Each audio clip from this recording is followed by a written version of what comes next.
Et c'est parti pour le focus SCPI par Primalliance. Nous avons le plaisir d'avoir été rejoints dans cette dernière partie donc, de l'émission par Jérémy Chor. Bonjour Jérémy Chor. Bonjour Nicolas. Vous êtes directeur commercial donc, de Primalliance et bienprévoir.fr. On va essayer de regarder ensemble comment l'immobilier peut être une opportunité sur 2024. Alors le terme peut être un petit peu peut prêter à questionnement. C'est-à-dire qu'on pourrait même se dire que c'est un peu à contre-courant d'aller se dire qu'on va faire de l'immobilier en 2024, Jérémy.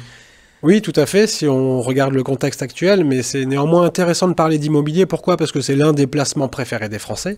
Je vais vous donner quelques chiffres sans vous assommer, mais 57% des ménages sont propriétaires en 2023. Le patrimoine l'immobilier représente 62% du patrimoine des Français. Et on a un Français sur 4 qui est multipropriétaire, donc qui a plusieurs biens immobiliers. Si on regarde du côté de l'épargne immobilière, les SCPI par exemple, le marché reste soutenu puisqu'on devrait avoir entre 5 et 6 milliards de collectes sur 2023 dans un contexte qui est un peu chahuté. Et le crowdfunding immobilier aussi continue d'attirer les épargnants. Donc on remarque toujours un intérêt très vif pour les solutions d'investissement dans l'immobilier. Mais seulement, effectivement, aujourd'hui les investisseurs se posent de plus en plus de questions puisque depuis quelques mois, on parle beaucoup des baisses de valorisation de certains actifs qui est lié notamment, Jonathan l'a expliqué tout à l'heure, à la hausse des taux successives qu'on a connues ces derniers mois. Il y en a eu 10 qui ont fait mécaniquement baisser les prix de l'immobilier. Donc aujourd'hui, on se pose des questions. Est-ce qu'il faut acheter ? Est-ce qu'il faut vendre ? C'est exactement ça. C'est-à-dire qu'on se pose la question de savoir est-ce qu'il faut acheter, est-ce qu'il faut vendre, qu'est-ce que je fais vis-à-vis de mon immobilier. Et puis après, on a sur ce plateau des professionnels de l'immobilier qui disent c'est le temps des bonnes affaires. Au contraire, on va profiter des points d'entrée. Est-ce que c'est le même raisonnement qu'il faut avoir quand on est particulier ? Je vais vous retourner la question. Est-ce que vous préférez acheter quand on est en haute fourchette ou quand les prix ont baissé de 30% ? La réponse, ouais, effectivement. Alors, a priori, on a tous la même réponse et on préfère acheter quand c'est pas cher ou quand c'est moins cher en tout cas. Et donc, nous, on considère plus sérieusement chez Primalliance et bienprévoir.fr que c'est un point d'entrée parce que aujourd'hui, on a deux raisons qui nous poussent sur ce raisonnement. D'abord, il y a beaucoup de vendeurs contraints aujourd'hui qui sont obligés d'accepter de vendre à des prix bas, donc ça profite aux acheteurs. Et le deuxième point, c'est qu'on a une prime de risque qui redevient favorable à l'immobilier. D'accord. On a l'OAT 10 ans qui commence à baisser, on l'a vu sur le graphique précédent de Jonathan, où on était sur un point haut à début octobre à peu près autour de 3,50, on est en train de redescendre en dessous des 3%, et on a les rendements immobiliers qui augmentent. Donc on a cette prime de risque qui redevient favorable à l'immobilier. Justement, est-ce qu'on peut définir un petit peu ce que c'est que cette prime de risque quand on fait un investissement immobilier, Jérémy ? Oui, alors j'ai aussi un graphique qu'on peut peut-être afficher. La prime de risque, c'est la différence entre un placement sans risque, et dans l'immobilier, on va prendre comme référence souvent l'OAT 10 ans. Donc investissement obligation d'État. Ouais, exactement. Et à côté, le rendement de l'immobilier. Et donc, quel est le risque ou quel est le taux qui sera compensé par la prise de risque en allant sur de l'immobilier, puisque sur l'immobilier, on a un risque. À la fois, on a des rendements qui ne sont pas garantis, on a un capital qui n'est pas garanti, on n'a pas de liquidité non plus. Donc, ce risque doit être récompensé. Et donc, quand on a un écart qui se crée entre les placements sans risque et l'immobilier, on a à nouveau une prime de risque qui redevient favorable pour l'immobilier. D'accord, donc c'est effectivement ce qui va rémunérer le fait de ne pas aller sur le placement le moins risqué du marché, mais d'aller prendre un petit peu plus de risques quand on va sur d'autres types d'investissements. Exactement. Alors, on a plusieurs questions, Jérémy, qui nous viennent. Alors, je commence peut-être par la plus succincte. On a Jean-Paul C. qui nous dit « Situation SCPI », ce que je traduirais peut-être par « Quelle est la situation aujourd'hui sur la SCPI, Jérémy Chor ?»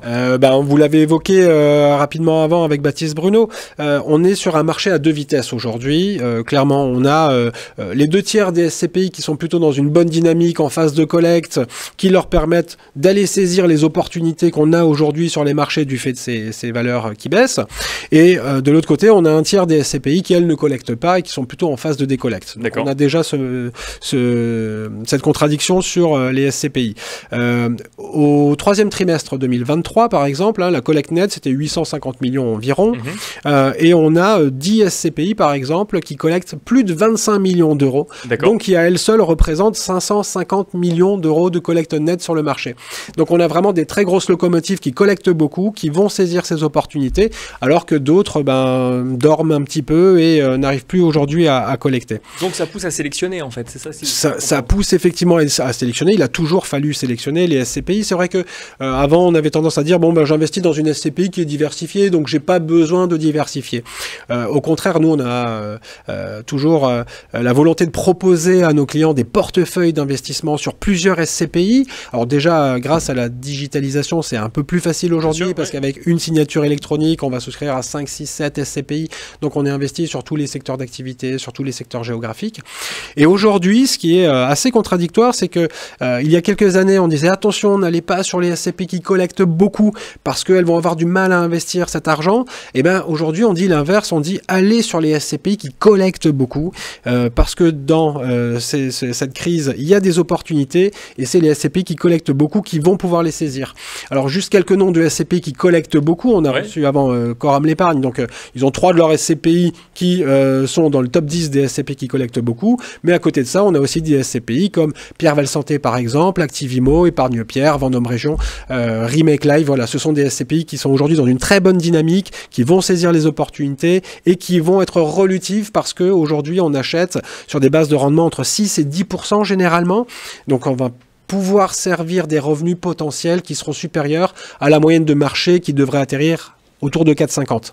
On a 2 questions encore, hein, Jérémy. Alors, une question de Bernard, une question de Patrick. Vous préférez commencer par la fiscalité ou les projections sur 2024 ? On peut commencer par la fiscalité. Eh bien, la fiscalité, c'est parti. Comment éviter une taxation, alors c'est précis, hein, à 47,6% sur les placements immobiliers ? Alors, sachant qu'il y a plusieurs idées, hein, SCPI démembré, OPCI, assurance vie, action immobilière. Très bien. Alors, certainement que Bernard est dans une tranche marginale d'imposition à 30%, auquel on ajoute donc les 17,2, pas 0,6, mais 0,2 de prélèvements sociaux, donc on arrive à 47,2%. Effectivement, c'est un peu lourd comme fiscalité, on a quasiment la moitié finalement de ces revenus qui partent en impôts. Donc effectivement, il y a plusieurs solutions, et il l'a très bien cité. Le démembrement de propriété, c'est une très très bonne alternative, puisqu'on va acheter avec une décote relativement importante selon la durée de démembrement qu'on choisit. Très souvent, sur 10 ans, on va avoir une décote autour de 33% à peu près.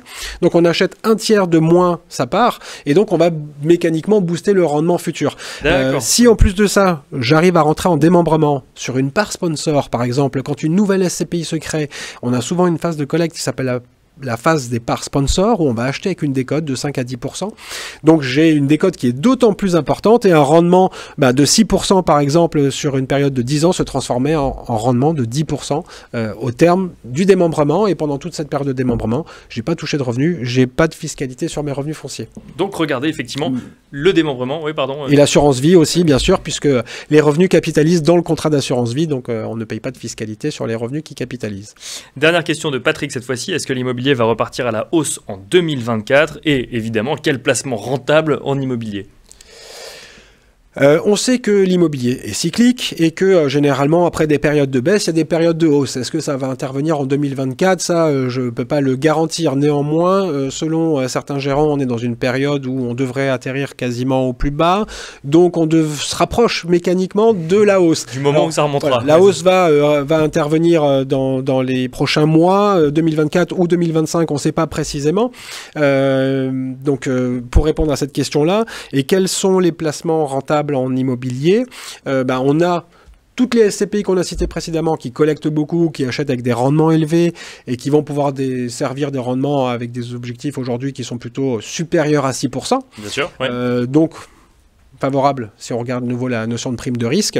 Et puis après, sur du plus court terme, et si on a envie de prendre un peu plus de risques, mais dans ce cas-là, on va diversifier un maximum, on peut aller sur le crowdfunding immobilier, puisque là on a des rendements entre 9 et 12%, et donc là on peut aller vraiment chercher à booster son épargne sur des placements généralement de 24 à 36 mois, mais attention, il faut diversifier sur une multitude d'opérations pour bien n'oublions pas mutualiser le risque. Plus le rendement est élevé, plus le risque est élevé, effectivement. Et donc, c'est à garder en tête. Merci beaucoup, Jérémy Chor, directeur commercial de Prime Alliance et bienprévoir.fr. C'est la fin de cette émission. Merci à vous également de nous avoir suivis en direct ou en replay. Pour ceux qui nous écouteraient en replay, c'est le moment pour moi et pour tous les invités de Parlons Placement et toute l'équipe de Parlons Placement de vous souhaiter de très bonnes fêtes de fin d'année, et on se retrouve très vite pour un prochain numéro.